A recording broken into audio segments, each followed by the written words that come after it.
अस्सलाम वालेकुम दोस्तों, मेरा नाम डॉक्टर अली असगर है और आज की इस वीडियो में हम ह्यूमन डाइजेस्टिव सिस्टम के लेक्चर नंबर 4 को डिस्कस करने जा रहे हैं, जिसमें आज हम हिस्टोलॉजिकल रीजन ऑफ स्टमक को डिस्कस करेंगे। साथ ही साथ फिजियोलॉजिकल प्रोसेसेस यानी mechanical and chemical digestion in stomach को डिटेल में डिस्कस करने जा रहे हैं। याद रखिएगा, इससे पहले वाले लेक्चर में हमने स्टमक के स्ट्रक्चर को यानी एनाटॉमिकली पॉइंट ऑफ व्यू से बहुत डिटेल में डिस्कस किया था, तो उसको भी आपने देखना नहीं भूलना। इस लेक्चर को आपने तवज्जो के साथ सुनना है, क्योंकि इस लेक्चर के एंड में आपसे पूछे जाएंगे कुछ की पॉइंट्स, जिनके जवाब आप तभी सही दे सकेंगे जब आप इस लेक्चर को तवज्जो के साथ सुनेंगे। तो आइए स्टार्ट करते हैं आज के इस लेक्चर को। लेकिन एक मरतबा आपसे रिक्वेस्ट करेंगे कि अगर आपने अब तक हमारे इस चैनल को सब्सक्राइब नहीं किया, जो कि सिंध बोर्ड टीचिंग के नाम से है, तो काइंडली आज ही आप हमारे इस चैनल को सब्सक्राइब करें और साथ ही साथ बेल आइकन को लाजमी क्लिक करें, ताकि हमारी अपलोड करदा तमाम इंपॉर्टेंट वीडियोस की नोटिफिकेशन आपको रिसीव हो सके। तो आइए स्टार्ट करते हैं हिस्टोलॉजिकल पॉइंट ऑफ व्यू से। हिस्टोलॉजी जब भी आ जाए, इसका मतलब होता है स्टडी ऑफ टिश्यू। टिश्यू के लेवल पे हम बात करने जा रहे हैं, यानी माइक्रोस्कोपिक पॉइंट ऑफ व्यू से। On the basis of different types, on the basis of difference in the types of gland present in the mucosa, three histological region can be distinguish in the stomach. अब देखो, इसके stomach के जो mucosa जो है, उसके अंदर जो है वो अलग अलग तरह के ग्लैंड्स है ना, तो उन ग्लैंड की बेस पर स्टमक के जो पार्ट्स हैं, उसको तीन हिस्सों में जाकर क्या करते हैं, हम डिवाइड करते हैं। जैसे अगर आपको याद हो, स्टमक के हमने जो है इससे पहले वाले लेक्चर में 4 रीजन थे ना, कार्डिया, फंडस, कॉर्पस और पाइलोरस था, ये था हमारे पास। अब जो वो रीजन तो 4 थे, लेकिन हिस्टोलॉजिकल पॉइंट ऑफ व्यू से हमने इसको 3 रीजन में जाकर जो है वो डिवाइड किया। The first region around the cardia contain the cardiac glands, they secrete mucus only. पहला रीजन जो है वो कार्डिया के अराउंड है। ये जो कार्डिया है ना, ये कार्डिया के अराउंड वाला जो हिस्सा है, यहाँ से सिर्फ और सिर्फ म्यूकस सिक्रेट होता है और कुछ भी सिक्रेट नहीं होता। दूसरा क्या है, second region. The second region includes the fundus and corpus, contains the gastric gland proper और फंडिक ग्लैंड। दूसरा वाला जो हिस्सा है वो क्या कहलाता है, फंडस और कॉर्पस। अब देखो भाई, दूसरा हिस्सा जो है फंडस और कॉर्पस को हिस्टोलॉजिकल पॉइंट ऑफ व्यू से एक ही हिस्से में क्या कर दिया गया है, शामिल कर दिया गया है। ये क्या करते हैं, इसमें क्या है, गैस्ट्रिक ग्लैंड प्रॉपर होते हैं, जिसे फंडिक ग्लैंड भी कहते हैं। अब ये गैस्ट्रिक ग्लैंड प्रॉपर या फंडिक ग्लैंड क्या करते हैं, here the main mucoid cellar line, यहाँ जो है वो ज्यादा म्यूकोइड सेल होते हैं जो म्यूकस प्रोड्यूस करते हैं। बिसाइड द म्यूकोइड सेल का काम म्यूकस और बाइकार्बोनेट प्रोड्यूस करना होता है ना, इसके अलावा beside the mucoid cell there are parietal cell and oxynetic cell. Mucoid cell के साथ साथ इस हिस्से में, यानी कौन से हिस्से की बात हो रही है, कॉर्पस की हम बात कर रहे हैं और फंडस की बात कर रहे हैं। यहाँ पैराइटल सेल होते हैं, पैराइटल सेल का दूसरा नाम क्या है, ऑक्सीनेटिक cell, which secrete HCL. ऑक्सीनेटिक cell क्या करते हैं, एचसीएल सिक्रेट करते हैं, और दूसरा क्या सिक्रेट करते हैं, इंट्रिंसिक फैक्टर सिक्रेट करते हैं। दोनों का काम क्या वो भी हम देखते हैं। तो पैराइटल सेल या जिसका दूसरा नाम ऑक्सीनेटिक सेल है, वो एचसीएल प्रोड्यूस करते हैं, जिसकी पीएच 1.5 से लेकर 2.5 के दरमियान हो सकती है। और दूसरा पैराइटल या ऑक्सीनेटिक सेल क्या करते हैं, इंट्रिंसिक फैक्टर भी क्या करते हैं, प्रोड्यूस करते हैं। अब नोट करके हमने कहा कि इंट्रिंसिक फैक्टर क्या करता है। Intrinsic factor is important in the maturation of red blood cell. Red blood cell की मैच्योरेशन में हेल्प करता है। Vitamin B12 absorption in intestine, हम जो विटामिन B12 वाली चीज़ें खाते हैं उसकी एब्जॉर्प्शन में हेल्प करता है। And the health of certain cell in the central and peripheral nervous system. और ये हमारा जो नर्वस सिस्टम है ना, जो सेंट्रल नर्वस सिस्टम और पेरिफेरल नर्वस सिस्टम, या आगे नर्वस सिस्टम वाले टॉपिक में पढ़ते हैं, उनकी हेल्थ के लिए भी क्या होते हैं, ये इंपॉर्टेंट होते हैं। यानी B12 की एब्जॉर्प्शन करेगा तो B12 जो है वो हमारे सेंट्रल नर्वस सिस्टम और पेरिफेरल नर्वस सिस्टम के लिए क्या होता है, बहुत ज़रूरी होता है। तो इसकी एब्जॉर्प्शन में कौन हेल्प करता है, इंट्रिंसिक फैक्टर हेल्प करता है। फिर इसी तरीके से जो है चीफ सेल की अगर हम बात करते हैं, एक और सेल भी यहाँ मौजूद होता है। The gastric gland also contain chief cell. Chief cell का दूसरा नाम क्या होता है, zymogen cell, which secrete pepsinogen. क्या करते हैं, पेप्सिनोजेन नाम का एंजाइम प्रोड्यूस करते हैं, a precursor to the proteolytic enzyme pepsin. देखो भाई, पेप्सिनोजेन ये इनएक्टिव हालत में भाई, और जब ये एक्टिव हो जाता है तो उसका नाम क्या होता है, पेप्सिन। पेप्सिन क्या करता है, प्रोटीन को हजम करता है, प्रोटीन को डाइजेस्ट करता है।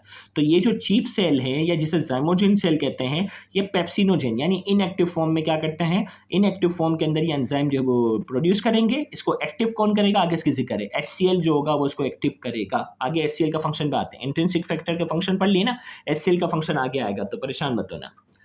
थर्ड रीजन की अगर हम बात करते हैं, जिसे रीजन जो हम बात करेंगे, तो यानी देखो भाई, इन शॉर्ट सेकेंड रीजन के अंदर म्यूकोइड सेल भी हैं, पैराइटल सेल या ऑक्सीनेटिक सेल भी हैं, चीफ सेल और जाइमोजिन सेल भी हैं। ये सारे जो है वो सेकेंड रीजन के अंदर थे। थर्ड रीजन जिसे डिस्टल रीजन कहते हैं, the distal region of the stomach, pylorus. तीसरा जो रीजन है जिसे हम क्या कह रहे हैं, पाइलोरस कह रहे हैं ना, third region contain pyloric gland which secrete mucus and gastric hormone. ये क्या करता है, म्यूकस प्रोड्यूस करता है और साथ ही साथ एक हार्मोन प्रोड्यूस करता है जिसका नाम क्या है, गैस्ट्रिन। तो याद रखिएगा गैस्ट्रिन नाम का हार्मोन जो है वो थर्ड रीजन से जो है वो प्रोड्यूस करता है। अब गैस्ट्रिन जो है ये कब प्रोड्यूस होगा, the gastrin is release in response to to basic stimuli. ये जो गैस्ट्रिन नाम का जो हार्मोन है ये दो स्टिमुलस की वजह से जो है वो प्रोड्यूस होता है। एक तो distension of the stomach. Distension of the stomach क्या है कि जब हम खाना खाते हैं तो ये स्टमक के ऊपर क्या होता है, डिस्टेंशन प्रोड्यूस होता है, दबाव प्रोड्यूस होता है, ये फैलता है। तो ये गैस्ट्रिन नाम का हार्मोन यहाँ से रिलीज होना शुरू हो जाता है। दूसरा क्या है, the raising pH of the stomach by addition of food like protein. और जब हम क्या करते हैं, खाना खाते हैं तो यहाँ जो है वो HCl की जो यहाँ जब हम खाना खाते हैं तो पीएच में क्या आती है, तब्दीली आती है और इस वजह से भी क्या होता है, गैस्ट्रिन नाम का हार्मोन प्रोड्यूस होता है। There are endocrine cell distributed throughout the body. इसके अलावा भाई इन सारे रीजन के अलावा अब कह रहा है कि कुछ ऐसे एरिया हैं जिसमें एंडोक्राइन सेल है ना भाई, कुछ एंडोक्राइन सेल हैं distributed throughout the body, तीनों रीजन में, फर्स्ट रीजन, सेकंड रीजन, सब में of the stomach. One of their important secretion is serotonin which inhibit the gastric acid secretion। याद रखिएगा ये जो रीजन हमने कहा ना, कार्डियक, फंडस, कॉर्पस, पाइलोरस, इन चारों रीजन के अंदर कुछ एंडोक्राइन सेल होते हैं जिनमें से एक सिक्रीशन का जिक्र है जिसका नाम है सेरोटोनिन। सेरोटोनिन इन चारों रीजन से जो है वो सिक्रीट हो सकता है और उसका काम क्या होता है, गैस्ट्रिक एसिड की सिक्रीशन को क्या करना, रोकना। अगर ये सेरोटोनिन ना होता तो क्या होता, गैस्ट्रिक एसिड इतना ज़्यादा रिलीज हो जाता कि पेशेंट को क्या हो जाता, एसिडिटी हो जाती, तेजाबियत होना शुरू हो जाती। तो इसको क्या करता है, एक सेहतमंद बंदे के अंदर बैलेंस करने का काम करता है। तो ये सेरोटोनिन जो है वो सारे रीजन से क्या होता है, रिलीज होता है। अब जो है वो हम फिजियोलॉजिकल प्रोसेसेस की तरफ आते हैं, थोड़ा सा हिस्टोलॉजिकल के बाद। इन स्टमक के अंदर क्या होता है, both mechanical and chemical digestion start simultaneously. Mechanical और केमिकल डाइजेशन दोनों साथ साथ चलती है as a consequence of food anticipation. अब क्या होता है, फूड एंटीसिपेशन क्या होता है, खाने की खुशबू आ जाए, जायका आ जाए, साइट, खाना जब देखते हो ना, टेस्टी फूड भाई, या कोई कहे कि भाई खाना आपकी पसंदीदा चीज़ जो है वो खाना जो है वो सुनने को भी मिलता है ना भाई, आज बिरयानी बनानी अम्मी ने, तो ऑटोमेटिकली क्या होता है, the stimulation signal are release by vagus nerve to the brain. तो यहाँ क्या होता है कि दिमाग को जैसे ये इन्फॉर्मेशन मिलती है तो वेगस नर्व के जरिए ये सिग्नल स्टमक तक पहुँचता है। या क्या होता है कि खाना हम सच्ची में खा लें। देखो भाई ये वो चीज़ें थी जिसमें खाना सच्ची में नहीं खाया था, सिर्फ स्मेल था, टेस्ट था, साइट देखा था या सुना था। या क्या है, खाना क्या हो जाए, the distension of stomach due to actually food input specially protein in stomach, the gastric hormone is release into blood. या क्या हो जाए, खाना हमारे स्टमक में आ जाए तो फिर क्या होता है, गैस्ट्रिन हार्मोन जो है वो पाइलोरस वाले हिस्से से जो है वो रिलीज होगा और ब्लड के अंदर क्या हो जाएगा, शामिल होगा।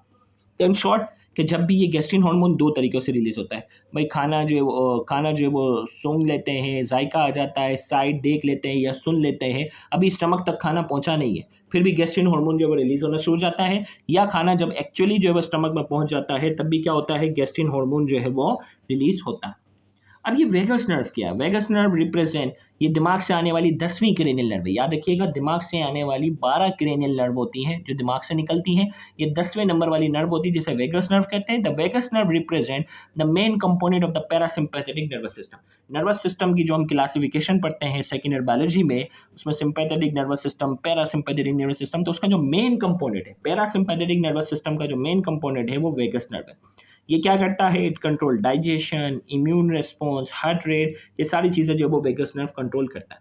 तो फिलहाल ये वो हमारा इस नर्वस सिस्टम से रिलेटेड कोई इसमें ताल्लुक नहीं है, तो फिलहाल वेगस नर्व को हम ज़्यादा डिटेल में डिस्कस नहीं करेंगे। अब गैस्ट्रिन हार्मोन की बात करेंगे। The gastrin hormone through blood stimulation the gastric gland to release their gastric juice into the lumen of stomach. भाई गैस्ट्रिन हार्मोन, गैस्ट्रिन क्या है, हार्मोन है, ये खून के जरिए क्या करेगा, गैस्ट्रिक ग्लैंड को जो है वो स्टिमुलेट करेगा। क्या करेगा, to release their gastric juice into the lumen of stomach. Stomach के ल्यूमेन में क्या करो भाई, गैस्ट्रिक जूस को रिलीज करना शुरू कर दो, गैस्ट्रिक जूस यहाँ सिक्रेट होना शुरू हो जाए। अब ये गैस्ट्रिक जूस के अंदर क्या है, the gastric juice contain HCl and pepsinogen. Gastric juice यहाँ जो सिक्रेट होगा, अब भाई ब्लड के जरिए गैस्ट्रिन नाम के हार्मोन ने स्टिमुलेट कर दिया। अब यहाँ जो गैस्ट्रिक जूस रिलीज होगा ना, उसमें दो चीज़ें क्या है, एक हाइड्रोक्लोरिक एसिड और दूसरा क्या है, पेप्सिनोजेन है। हाइड्रोक्लोरिक एसिड क्या करता है, सॉफ्टन द फूड, खाने को नरम करता है, किल्स द जर्म, जरासीम को मारता है, and converts the inactive pepsinogen to active proteolytic enzyme pepsin. जो पेप्सिनोजेन नाम का जो एंजाइम जो है वो रिलीज हुआ था, उसको एक्टिव कौन कर रहा है, पेप्सिन जो है वो एक्टिव करता है। याद रखिएगा इससे पहले वाले अभी जो हमने हिस्टोलॉजिकल पॉइंट ऑफ व्यू में डिस्कस किया ना, इसको एक्टिव पेप्सिन को HCl करता है।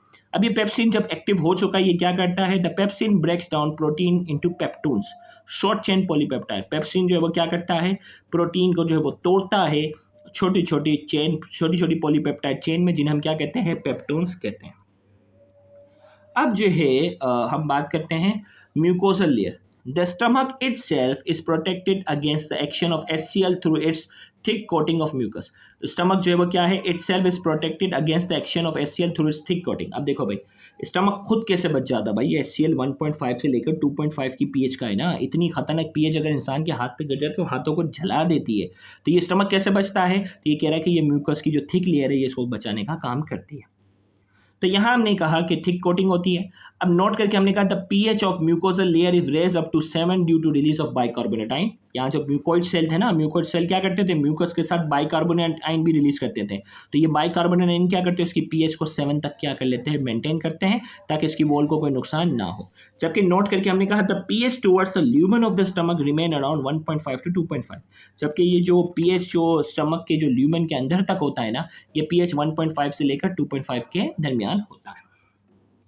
नोट करके हमने कहा the factor affecting gastric juice secretion are.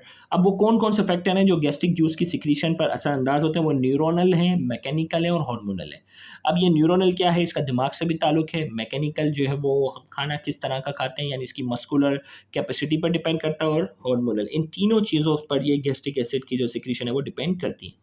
फिर यहाँ रेनिन करके यहाँ एक एडिशनल पॉइंट है, रेनिन जिसे काइमोसिन भी कहते हैं इन इन्फेंट, बच्चों की बात हो रही है, दूध इन्फेंट दूध पीते बच्चों की बात हो रही है, 2 साल तक के बच्चों की। अनदर प्रोटियोलाइटिक एंजाइम रेनिन और chymosin is secreted that turns soluble milk protein caseinogen into insoluble protein casein which is then digested by pepsin. तो यहाँ बच्चों के अंदर, दूध पीते बच्चे जो 2 साल तक के होते हैं, उनके अंदर प्रोटियोलाइटिक एंजाइम जो है वो एक अलग प्रोटियोलाइटिक एंजाइम प्रोड्यूस हो रहा होता है 2 साल तक के बच्चों में। बड़ों में ये सिक्रेट नहीं होता। उस एंजाइम का नाम है रेनिन, या जिसे काइमोसिन कहते हैं। ये क्या करता है कि मिल्क के अंदर जो सॉल्युबल प्रोटीन है ना, कैसिनोजिन, उसको कन्वर्ट कर देता है इनसॉल्युबल प्रोटीन कैसिन में, जो कि बाद में जाकर क्या होता है, पेप्सिन उसको क्या करता है, हजम करता है। आपने देखा होगा छोटे बच्चे जो दूध पीते होते हैं अक्सर मुंह से दही निकालते कहते हैं, वो दही की तरह लिक्विड जो गाढ़ा गाढ़ा दूध निकालते हैं अक्सर। तो वो यही होता है कि रेनिन नाम का एंजाइम जो होता है वो क्या करता है, उसको गाढ़ा कर देता है ताकि पेप्सिन इसको क्या कर सके, हजम कर सके। अब जो वो finally mechanical digestion in stomach की हम बात करेंगे। केमिकल डाइजेशन के हवाले से तो बहुत बात कर ली। The process of mechanical digestion in stomach is the consequence of smooth muscles of the stomach which are arrange in thin layer. अब जो मैकेनिकल डाइजेशन मतलब कहते हैं ना, जैसे खाना मुंह में चबाते हैं, वैसे ही स्टमक क्या होता है, कॉन्ट्रैक्ट और रिलैक्स होता है, वो मैकेनिकल डाइजेशन करता है।